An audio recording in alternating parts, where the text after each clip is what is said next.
It was a route home Robert McGowan had taken dozens of times before. But on a night in August, his trip back from this Detroit house was different. As he made a turn, Robert noticed a police car. Followed me up John R. a quarter of a mile and turned his lights on and pulled me over. That officer wrote him up for a decaying license plate, but it wasn't until the next morning that Robert looked closer at the ticket and saw two words that made him panic. Prostitution, narcotics. It's like, I was driving down the street.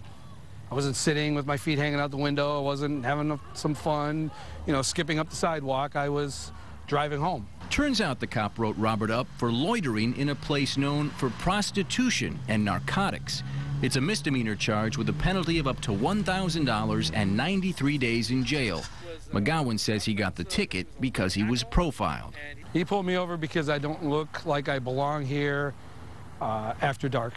What he was doing was something that doesn't normally grab the attention of Detroit police, mentoring a 12-year-old boy. McGowan and his wife both mentored Jerry and his sister Linda. Over the summer, Robert enrolled Jerry on the same Royal Oak football team his son plays for. He would come over our house after practice, eat dinner with us, and then right around dark, we'd take him home. Michael Tonin was out after dark, too. The power company he works for dispatched him here at the corner of Remington and Charleston to check on possible downed power lines. And that's when he came face-to-face with a Detroit police officer, asking some very pointed questions. Didn't I tell you there's drugs and prostitutes? And I said, you want to search my vehicle? There's no drugs or prostitutes in here. Tonin told the cop he was there for work and even had his company call DPD to confirm it. But that wasn't enough. He, too, got a ticket for loitering in a place of illegal occupation. What does that mean? I don't know. I don't think the city of Detroit police officers know what it means. It means what they want it to mean at the time. Southfield lawyer Daniel Romano represents McGowan, Tonin, and about 20 others from both city and suburb hit with the same violation. You can't loiter when you're at your friend's house. You can't loiter if you're moving in a car. You can't loiter when you're at your own home. And yet that's exactly where Otis Evans was. Sitting on his front porch with his wife last fall, they were both relieved to finally see Detroit police at the home across the street. They say for years it's been a haven for drugs. Otis was surprised, though, when one of the officers on the scene wanted to talk to him. I told him, for what? And he said, because I said so. And so I walked down to the bottom of the steps, and he handcuffed me.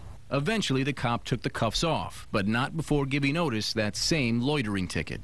You sitting on your own porch, minding your own business. You haven't said anything to anyone, but this is the treatment that you receive. Detroit Police Chief Ralph Godby declined to talk about these cases. Instead, he released a statement that says, in part, over the course of a year, thousands of individuals are arrested by officers of the Detroit Police Department, and many more individuals receive citations. We are not in a position to respond to claims that cases were mishandled.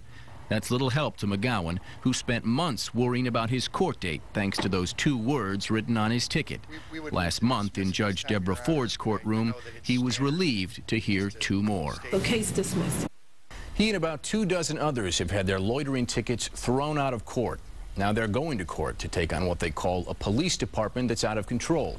They filed a class action lawsuit against the city in October. I'm Ross Jones, 7 Action News.